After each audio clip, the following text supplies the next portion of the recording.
उपोषण सुरू ठेवलं, त्या प्रश्नाचा निकाल लावला नाही.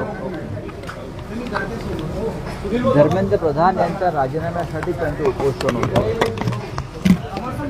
धर्मेंद्र प्रधानचा राजीनामा घेतला नाही आणि लाखो विद्यार्थ्यांच्या भविष्यासाठी प्राणांची कुर्बानी देण्यास तयार असलेल्या सोनम वांगचुक यांना मध्यरात्री पोलिसांनी जोर जबरदस्तीनं उचलून इस्पितळात दाखल केलं. हा देश किती हुकुमशाही मार्गाने चालू आहे.